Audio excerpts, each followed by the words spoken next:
तो चिंता मत करना। अभी हमारे पास में ग्वालियर के एक भक्त आए थे, अनूप सिंह, मिलिट्री में सर्विस करते थे, रिटायर हो गए, प्रवचन सुनते थे, आकर उन्होंने गुरु मंत्र लिया। उसके बाद बोले गुरुदेव कुछ करना चाहता हूँ, रिटायर हो गया फौज से। तो मैंने कहा फिर से पढ़ाई शुरू करो। बोले 3 बच्चे हैं गुरुदेव, बाप बन गया हूं, अब फिर से पढ़ाई करूं, बच्चे भी पढ़ रहे हैं। हमने कहा उनके साथ तुम भी पढ़ो। तो उसने पढ़ाई शुरू कर दिया और इस साल वो लेखपाल बन गया फिर से। तो फिर आए थे यहां पर, तो कह रहे थे अब क्या करूं। हमने कहा और पढ़ो, तहसीलदार बनो तुम। बोला गुरुदेव ऐसी कृपा आपकी हुई है, मैं भी पढ़ रहा हूं, मेरी वाइफ भी पढ़ रही है, बच्चे भी पढ़ रहे हैं, घर भर पढ़ते हैं हम। अब तहसीलदार बनने का आपने हमारे अंदर जुनून पैदा कर दिया है। और गुरुदेव आपने प्रवचन में सुनाया था अच्छी गाड़ी लाइए, तो मैं 10 लाख की गाड़ी भी लाया हूं, नई गाड़ी, तो उसको छू लीजिए। तो मैंने छू लिया, उसको स्पर्श कर दिया, लिख दिया गुरु कृपा। और उन्होंने कहा कि गुरुदेव सब ठीक है, एक भी अवगुण नहीं बचा है, और आपको साल में 2 बार वस्त्र पहनाने का संकल्प है, और 10 रुपये रोज दक्षिणा आपके नाम से जब ध्यान लगाता हूं तब निकाल के रख देता हूं। क्योंकि शास्त्रों में लिखा है 10वां अंश धर्म में लगाने वाले व्यक्ति का कभी भी पतन नहीं होता है, और जो कुछ भी धर्म में नहीं लगाता है उसकी पूरी जिंदगी भी अधर्म में चली जाती है। इसलिए अपनी कमाई का 10वां अंश धर्म में लगाना चाहिए। किसी कारणवश 10वां अंश न लगा सको तो 5वां अंश लगाओ, और 5वां अंश न लगा सको तो दूसरा अंश लगा दो। 100 रुपये कमाओ तो 2 रुपये धर्म में दान करो। आपने देखा होगा थोड़े वर्षों के पहले लोग गांव में कुंवारी कन्याओं को खीर पूड़ी खिलाते थे। लखीमपुर जिले तरफ खिलाते थे, सब लोग खिलाते थे। गांव की कुंवारी कन्याएं थाली लेकर, कटोरी लेकर खीर पूड़ी खाने के लिए लाइन में बैठती थी, और उनको दक्षिणा भी देते थे, कन्या का सम्मान। और अपने घर में खीर पूड़ी बनाकर उनको परोस कर खिलाते थे। जो भी 100-200 कन्या हो, और कन्याओं को दक्षिणा उस समय तो 1-1 रुपया मिलता था। अब तो लोग इतने खिलाड़ी हो गए कि दक्षिणा तो दूर है, खीर पूड़ी भी खत्म कर दिया। कन्या का जब सम्मान करोगे, कन्या का आदर करोगे, महिला का आदर करोगे, तो महिला तुम्हारा सम्मान कभी टूटने नहीं देगी, वो कन्या तुम्हारे सम्मान पर कभी आंच आने नहीं देगी। इसलिए इनका सम्मान करना चाहिए। सम्मान भी मनुष्य को रोकता है, सम्मान भी ब्रेक लगाता है। ये सम्मान कोई साधारण चीज नहीं है। जिसको सम्मान तुम देते हो वो व्यक्ति सम्मान के प्रभाव से अपने आप को कंट्रोल भी करता है, और कहता भी है इतने लोग हमारा सम्मान कर रहे हैं, हमको ठीक ठाक रहना है। इसलिए सम्मान देना चाहिए। सवेरे सोकर उठो तो माता पिता के पैर छू। आज मैं छत से देख रहा था, हमारे संत, कुछ संत दूसरे हमारे संतों के आपस में पैर छू रहे थे। आपस में भी पैर छूने का प्रोग्राम बनाइए। सवेरे की शुरुआत, नए दिन की शुरुआत प्रणाम करके, चरण छू करके, नमस्कार करके होना चाहिए। कितने घरों में तो 50-50 वर्ष की उम्र हो गई, 80-80 साल के हो गए, प्रणाम करने का तो नामो निशान नहीं, नमस्कार का कोई काम ही नहीं, धमस्कार चल रहा है। धमस्कार धमस्कार। माता पिता को प्रणाम करो, बड़े भाई को प्रणाम करो, अपनी बड़ी भाभी को भी प्रणाम करो। ये भाभी केवल भाभी नहीं, ये माता के समान मानी जाती थी। इस कलयुग में लोगों ने तो उसको मजाक की मशीन मान लिया। और भाभियों को भी पता नहीं कि मैं क्या हूं। तुम अपने देवर की दूसरी मां के समान हो, मजाक मत करो, एक दूसरे का ख्याल करो। और प्रणाम करने से याद रखना, नम्रता तो आती ही है, मन में जो गांठ बनी है वो भी खुल जाती है। और कोई भी प्रॉब्लम आई है आपस में दिलों में तो 24 घंटे में अगले दिन सवेरे वो हल हो जाती है। इसलिए एक दूसरे को प्रणाम करना चाहिए।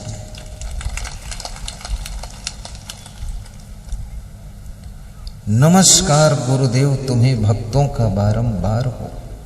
तुम्हारे द्वार पर कोई साधु संत आ जाए उसको भी नमस्कार कीजिए, प्रणाम कीजिए। जो भी आप बोलते हो, जय सिया राम, जय सीताराम, हरि ओम, ओम ओम, जो भी साहिब बंदगी वो बोले उनको, और प्रेम से चरण छू लीजिए। चरण छूने के फायदे आपको पता नहीं, इसके कितने फायदे होते ये हमको पता है। जब मैं आश्रम में आया था तो वहां जितने साधु संत थे सबके मैं पैर रोज छूता था, रोज छूता था। फिर गुरुजी ने कहा कि अब इनके छूना है और बाकी लोग सब तुम्हारे पैर छुएंगे। तो हमने कहा ये तो उल्टी गंगा हो जाएगी। तो गुरुजी ने कहा नहीं, अब तुम उस योग्य हो चुके हो कि इतने लोगों के पैर छूना है और बाकी लोग तुम्हारे पैर छुएंगे, तब ये धर्म की रक्षा होगी।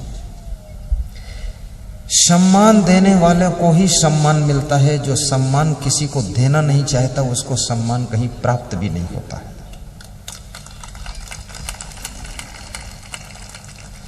एक सरदार जी सुबह सुबह मॉर्निंग वॉक में निकलते थे और मैं सड़क पर निकला, मेरे आश्रम के पास में उनका घर था। तो वो थोड़ा अभिमानी थे, तो मैं उनको हाथ जोड़ के नमस्कार कर देता था, बोलता था साहिब बंदगी, वाहे गुरु जी का खालसा, वाहे गुरु जी की फतेह, ऐसा मैं बोल देता था। तो उसको मजबूरी में हाथ जोड़ना पड़ जाता था, बोलना पड़ता था। तो उसने हमारे आश्रम के संचालक से कहा कि वो जो महात्मा जी तुम्हारे यहाँ सड़क पर कभी कभी मिल जाते हैं, वो हमको हाथ जोड़ के प्रणाम करते हैं, तो हमको भी हाथ जोड़ना पड़ता है, उनसे कह देना हमको प्रणाम ना करें। मैं किसी को हाथ जोड़ना चाहता नहीं, फिर भी जोड़ना पड़ जाता है।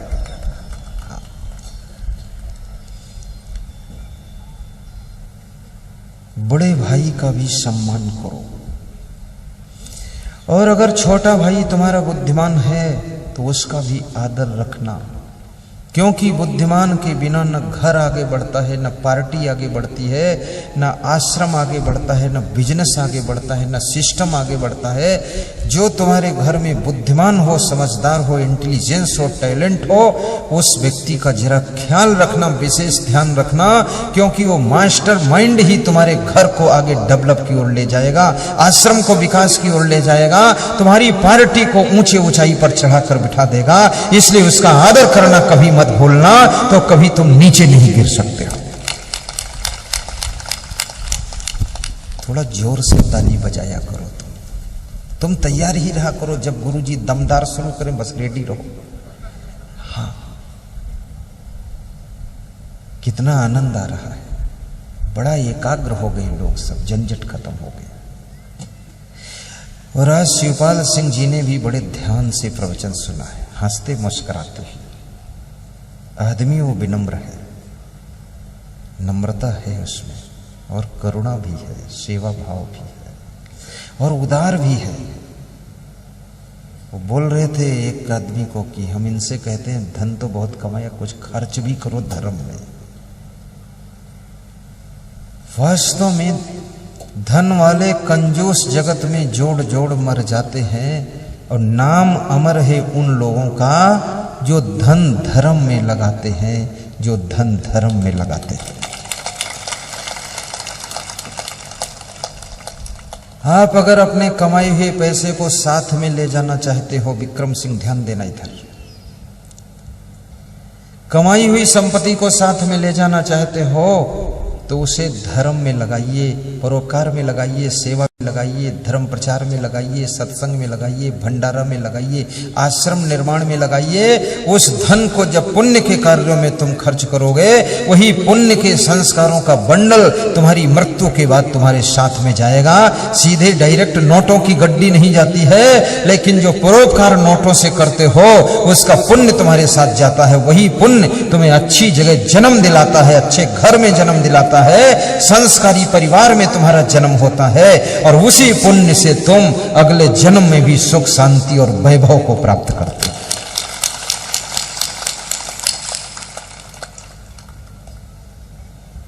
मुसलमानों में एक बर्बाद नाम का कवि हुआ है, उसका नाम था बर्बाद। उसकी 2 पंक्तियां आपको सुना दूं, सुनाऊं? बोलो कुंती देवी, बोलो रजनी देवी, सुनाऊं? कोई नाम ले लो, किसी का तो होगा ही।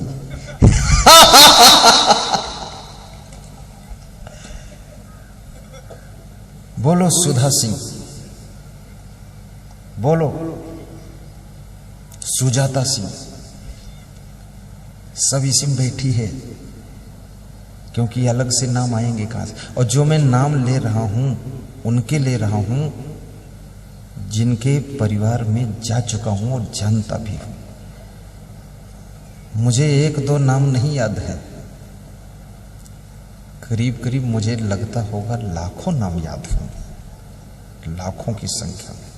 ऐसा है जयदेव महात्मा की नहीं है? तो खड़े होकर बोलो है। ये देखो जय है, देखो इनका नाम जयदेव महात्मा है।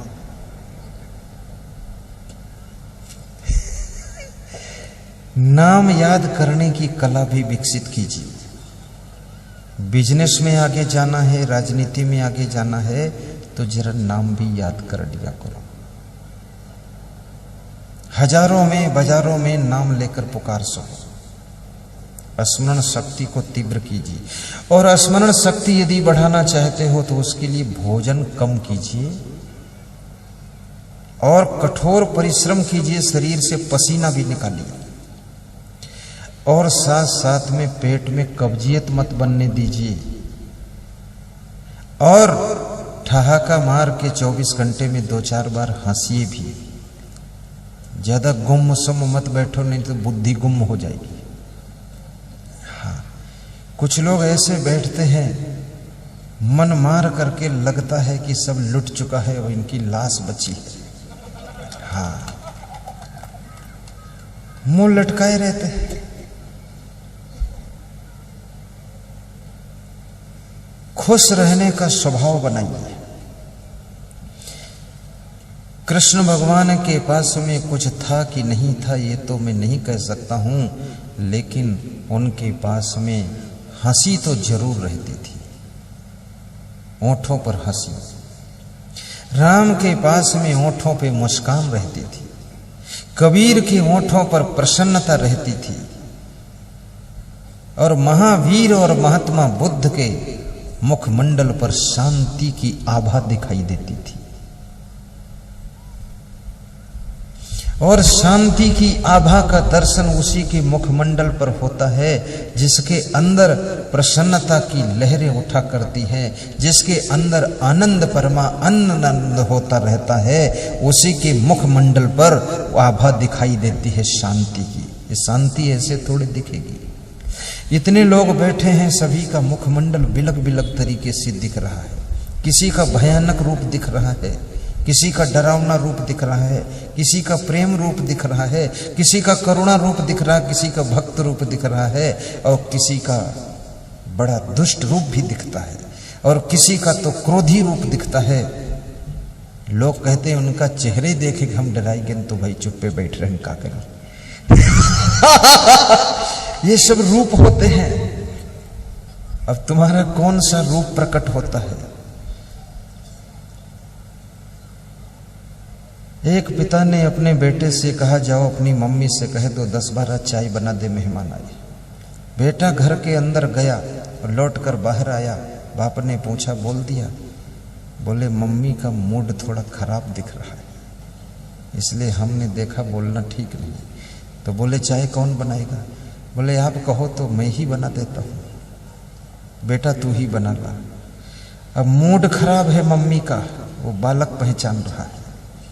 और कितने लोग बड़े मूडी डूडी होते हैं, द्वार पर मेहमान आए चाहे भगवान आए, उनका मूड सही होता ही नहीं। अरे ये मूडी डूडी मत बनो। रोज तुम नाराज बने रहोगे, रोज गुस्सा में ही रहोगे, रोज मुंह फुलाए रहोगे, रोज मूडी डूडी बनोगे, तो ये घर की व्यवस्था बिगड़ेगी। मेहमान रोज रोज नहीं आता है, कोई मेहमान कभी आ गया ऐसा भी मेहमान होता है जो शायद जिंदगी में दोबारा लौट करके ना आए। इसलिए भगवान समझ करके हंस करके उसका स्वागत कीजिए, सम्मान कीजिए और उस मेहमान के भाग्य को अपने घर में जोड़ दीजिए। आप कभी ये मत समझना कि मेहमान तुम्हारा खाता है। अभी संतों को जैसे मैंने दक्षिणा दिया है, ये मैंने नहीं दिया है, ये इनके भाग्य की दक्षिणा इनको मिली है। केवल बीच में माध्यम बना हुआ है, बस ये इन्हीं का था सब संतों को, और इनके आशीर्वाद से इनका भाग्य हमारे साथ जुड़ गया। अब ये जितने संत होंगे, 60 हो या 70 हो या 50 हो, अब ये 50-60 साधुओं का भाग्य जिसमें जुड़ेगा तो सोचो कितना महाभाग्यशाली बनेगा, महाभाग्यशाली बनेगा। जब मैं साधु बना था तो मेरे हाथ में केवल 2 भाग्य रेखाएं थी और आज मेरे हाथ में 8 भाग्य रेखाएं हो गई। और जब साधु बना था 2 बुद्धि रेखाएं थी और आज हाथ में 4 बुद्धि रेखाएं हो गई। और साधु बना था तो वक्ता की रेखा 1 थी, आज 5 वक्ता की रेखाएं हो गई। सब कितना बड़ा, 8 गुना बढ़ गया, 10 गुना बढ़ता जा रहा है। और एक रेखा ऐसी धनुषकार बन रही है कि अर्जुन का धनुष, बिल्कुल जो सोचो वही होगा। ये क्यों बन रही है? ये साधु संतों के आशीर्वाद से और इनका भाग्य हमारे साथ में शामिल हुआ है, इसलिए हो रहा है। अकेले भाग्य से थोड़ी इतनी रेखाएं बनेंगी, इनकी रेखाएं भी हमारे हाथ में आ गई है और इसलिए सफलता मिल रही है। सत्संग में जाओ, वहां भी कुछ दान करो। चुप्पे कमर झाड़ के उधर निकल गए कि हम होशियार निकले, 1 पैसा देवो नहीं करन, सत्संगो सुन ले। बड़े खिलाड़ी, एक आदमी कह रहा तीर्थ में नहाएंगे तो गांव के 50 लोग गए तो हम पंडा बन ले, हम तिलक लगा ले, खोपड़ी में बांध ले कपड़ा लाल रंग का, और ये को डायरेक्ट गले में रुमाल लाला, और डंडा ये को ले लेहन, और माला पहिरन, ये को चंदन की रेप से 8, और बोलते हुए चल दहन ओम गणपति गंगवा। बोला 50 को स्नान करवाए लेहन, गंगा मैया 1 रुपया दान नहीं देन चले आन। अरे हमने कहा तुम्हारी बेईमानी, तुम नहीं जानते हो, गंगा जी भी जानती है कि इसके लोभ का मैल तो धुला ही नहीं, लालच की गंदगी तो धुल ही नहीं। और ये गंगा में स्नान किया, इसके फायदा क्या हुआ? वहाँ जो पंडे पुजारी बैठते हैं, घाट को साफ रखते हैं, कम से कम उनको भी कुछ दक्षिणा दीजिए, तो वे वहाँ पर 24 घंटे ड्यूटी देते हैं और तुमको बताते हैं यहाँ स्नान करो, ऐसा करो, वैसा करो। उनके परिवार को भी रोटी दाल खाने को मिलती रहे, 10 रुपये दान देकर आइए। ये वहाँ से भी चालाकी करके आए हो। मैं तो पंडों को भी दक्षिणा दे देता हूं, किसी मंदिर में जाता हूं तो भगवान के डिब्बे में अलग से डालता हूं, पुजारी को अलग से दे देता हूं, और उससे कह देता हूं ये हिया न दे भगवान के यहाँ, ये घर में ले जाओ, तुम सब्जी लाओ जाए खाए लड़का तुम्हारा, यहाँ तो सब देते हैं। तो वो हमारी तरफ देखती, पहला आदमी है जो घर क्यों लिए दी से, तो होश उठ के हमारे पीछे पीछे आवत है। हम यहाँ कहे आवत है, भगवान तेरे बैठो हूँ और लोग पूजा। अरे भगवान के हैं कौन उठाई लीजिए, थोड़ा तुम्हारे पाछे चल ली, कहाँ जा रहे हो, कहाँ रहते हो। पुजारी को भी दे दो, दिन भर बैठा रहता बेचारा आश लेकर के। नहीं कोई मंदिर में पूजा ना करी। उत्तर प्रदेश में मंदिर तो बहुत बने, कोई पूजा करे या नहीं। कौन पूजा करे? जोन पूजा करे वो खुद ही कंगाल हो जी, ओके घर में भाटा खरीदे दाम न रही, वो दिन भर बैठ रही मंदिर में यहाँ, और 2 रुपये कोई देवैया नहीं, तो वो मंदिर में न बैठी, वहाँ जाएगा अपने घर में धान काटते जाएगा। वो भैंस के यहाँ खरी खावावत, तो कहा लफड़े में कौन फंसे, यहाँ कुछ मिली उली। गुजरात में हर मंदिर में पुजारी लगा हुआ है, सफाई कर्मी लगा हुआ है, मध्य प्रदेश में लगा हुआ है।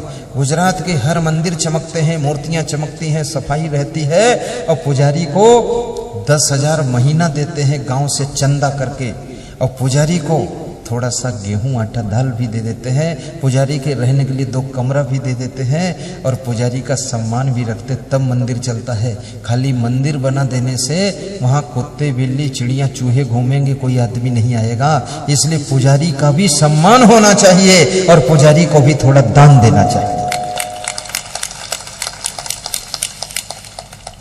और गांव में मंदिर इसलिए बनाए जाते थे, मंदिर के बहाने ही तुम सब लोग कम से कम शाम को एक जगह इकट्ठे हो जाओ, पूजा पाठ करो, आरती करो, वंदना करो, वहां दिल मिला लो, जो भी मनमुटाव है वो भी खत्म कर लो। लेकिन लोग इतने होशियार है कि अपने दिलों में फाट है तो मंदिर भी गांव बहुत जगह बनाई है कि हम दूसरे के मंदिर में जैबे न करें। अब दूसरे के मंदिर में का दूसरे के भगवान बैठे, भगवान तो वह है। तब कहा ई बनाई नहीं है तो ई मन ना जाए, चाहे भगवान से अच्छा तो बैठे, हम अपने मोहल्ले वाले में जाए। दुनिया की नाटक, तुम्हारे दिल का बेमनस्यता नहीं मिट सकी, द्वेष नहीं मिटा, कलेश नहीं मिटा, क्रोध नहीं ठंडा हुआ, तुम मंदिर चाहे अलग अलग जितने बनाओ, तुम्हारे मन के अंदर शुद्धता नहीं है तो मंदिर बनाने से क्या फायदा। वो जो मंदिर बना हुआ है उसकी सफाई शुद्धता करवाइए, उसी को सेटिंग करिए, रंग रोगन करिए, उसका बड़ा चबूतरा बनवाइए और वहीं जाकर के सब लोग पूजा पाठ कीजिए और सुबह शाम टाइम भी निकाल लीजिए। आपके गांव में आश्रम हो तो आश्रम वाले साधु का भी ध्यान रखो।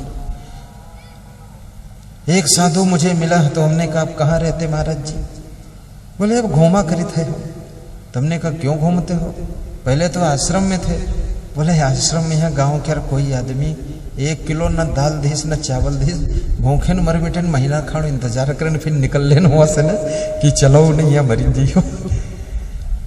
अरे उस साधु को सम्मान भी करो, आदर भी करो।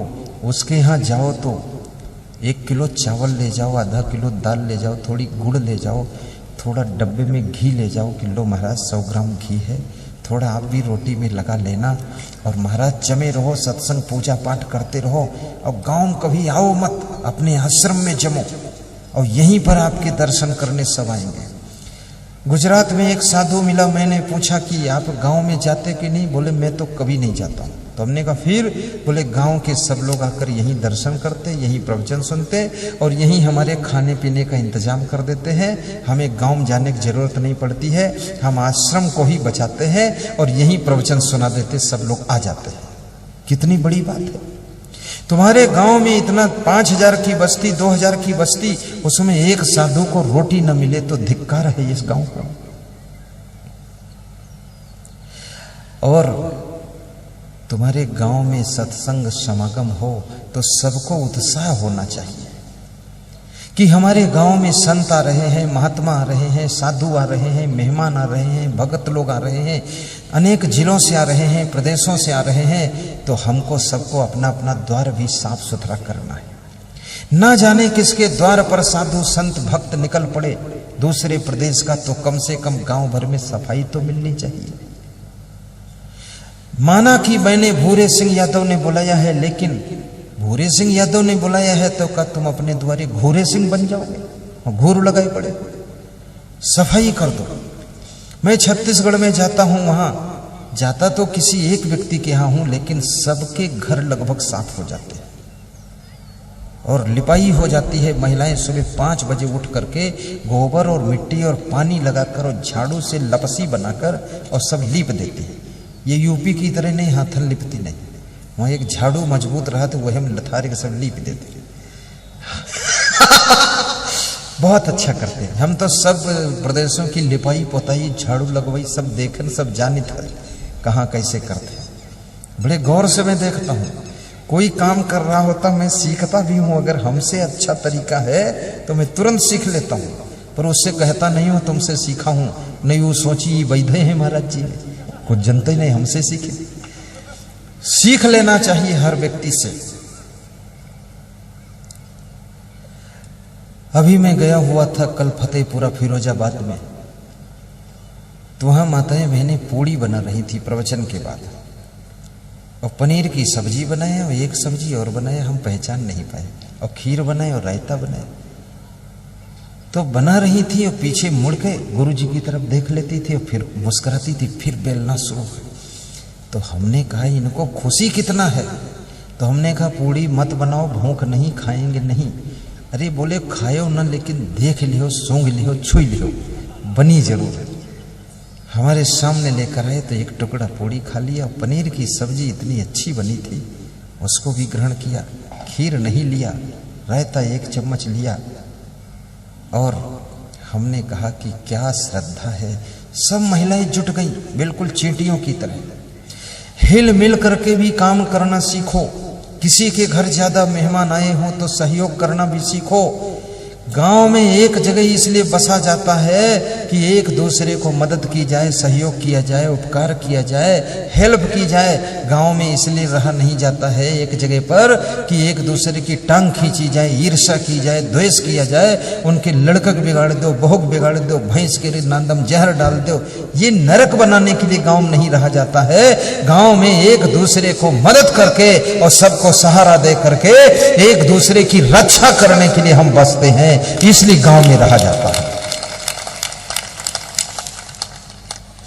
गुजरात में अगर किसी के यहां कार्यक्रम है, पूरे गांव की महिलाएं इकट्ठी होती है, पूरे गांव की।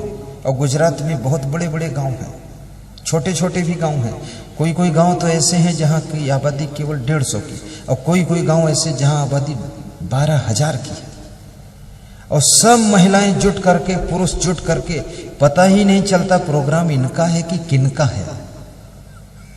गुजरात में सेवा, संगठन, परोपकार, सौहार्द की भावना ज्यादा है। इसलिए भारत देश के सभी प्रदेशों में गुजरात का विकास सबसे ज्यादा हुआ है। जो आपस में प्रेम परस्पर में रखते हैं, उनके विकास में कभी बाधा नहीं आती।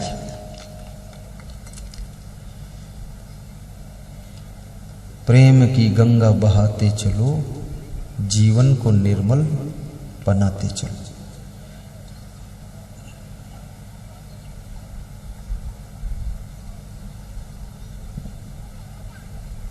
और अपने गांव में सत्संग भी कराया करो।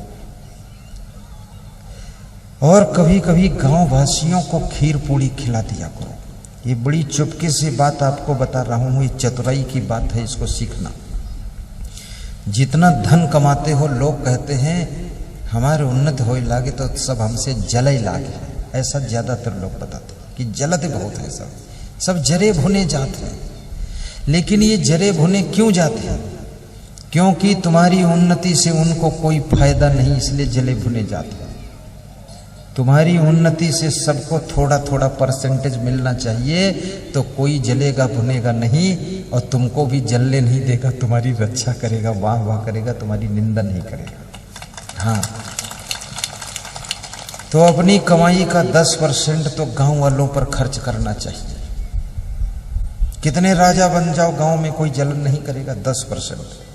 अगर 10 लाख कमाया है, बस फट से 10वां अंश निकाल दो, 1 लाख रुपये। और उस 1 लाख में खीर पूड़ी सब्जी का भंडारा एक बार खिला दो। उसी 1 लाख में गांव के जो बच्चे स्कूल में पढ़ते हैं, और कह दो कि जिसके बच्चे पास हो जाएंगे उनको हम 500-500 रुपये इनाम देंगे। सब खुश हो जाएंगे कि ये आदमी बहुत अच्छा है, बच्चा तो मेरा पास हुआ, पैसा युद्ध से। और तुम क्या करते हो, किसी का बच्चा पास हो जाता है तो तुमका पता ही नहीं है, तुम अपनी अमीरी में भूले हो, तो जलिए तो ही यही लोग। और जो आसपास में गुंडे लफंगे रहते हैं, आपके काम को बिगाड़ते, बिजनेस को बिगाड़ते हैं, तो 10% उनके भी सेवा में लगा दो, ताकि वो नालायक ठंडे रहे, नहीं तो तुम्हारे क्या तुम आगे लगाते हैं, काम बिगाड़ते हैं। और 10% अपने रिश्तेदारों में खर्च करो, नहीं रिश्तेदार भी विरोध करेंगे, निंदा करेंगे। अरे कहीं है वो बड़े आदमी अपनक हुई हैं, अब बड़े हो गए, अब काहे बोली हैं, अब तो वहीं ठीक चलते हैं, अपने मन से गाना गावत, तो उनके ऊपर भी खर्च कर दो जो रिश्तेदार हैं। और 10% साधु संत धर्म कर्म में भी लगा दो, ताकि साधु संत तुम्हें दर्शन दें, सत्संग सुनाएं, सद्बुद्धि बनी रहे। अन्यथा बुद्धि बिगड़ जाएगी तो दारू पीना शुरू करोगे, मांस मछली अंडा खाना शुरू करोगे, तो पूरी हस्ती बर्बाद हो जाएगी। इसलिए 10% उन पर खर्च करो। और 10% और बचा है, वो रुपया कहाँ खर्च करना, राजनेताओं पर खर्च करो। ये नेता लोग जो होते, मंत्री, मिनिस्टर, पार्टी, इन पर, अन्यथा ये तुम्हारे किसी काम का परमिशन ही नहीं बनने देंगे। तुम 100 दांव दौड़ के जी हो कहीं फिर आए और कभी मिलेंगे नहीं। और अगर 10% चुनाव जब आया, इनको एक गाड़ी दे दिया बोलेरो कि आपके प्रचार में लग गए, बहुत खुश हैं। कहा यू आदमी अच्छा ही का ध्यान रखेगा। और 2 महीना बाद गाड़ी फिर वापस ले लें, बात खत्म। अब गाड़ी 2 महीना में चुनाव तो पिटिन जाइए, उसका फिर बेच दो। 6 लाख की गाड़ी 4.5 लाख हम बेच दो, तो 1.5 लाख तो खर्च हुआ। जय बजरंग बली दोसर खरीद गए। होशियारी करो। तो ये 50% आपको अपनी कमाई खर्च करनी पड़ेगी, और फिर जो 50% बचे उसमें आप आनंद उठाइए, बिजनेस कीजिए। फिर आपके बिजनेस में, आपके विकास में कोई बाधा नहीं रहेगी, आगे बढ़ते चले जाओगे। सब संकट मोचन का मंत्र बता दिया हम आपको, इसको ध्यान रखना।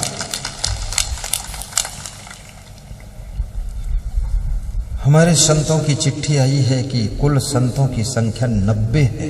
वाह वाह,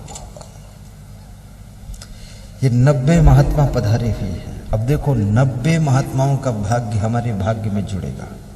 किस्मत वाले हम बनेंगे, किस्मत वाले हमारे साधु बनेंगे। और भोरे सिंह के भाग्य में तो ये सभी का भाग्य जुड़ेगा। ये 90 नहीं, 4000 लोगों का भाग्य जुड़ेगा। मेरा भी भाग्य उसमें जाएगा और डेवलप होगा। ये इतने साधु संत को बुलाकर, आपको बुलाकर यहां बिठाकर इसका सब व्यवस्था किया है, इसमें खर्चा किया है, इसलिए हम सब लोग खुश हैं। आप लोग खुश हो कि नहीं खुश हो? और खुश हैं, इसलिए हमारा आपका सबका भाग्य इनके भाग्य में जुड़ेगा। तो मैं तो ऐसा सोच रहा हूं, ये आदमी बहुत प्रॉफिट का सौदा किया है, किसी को पता नहीं है। और आप लोग भी इस सौदा को कर देना, सत्संग कर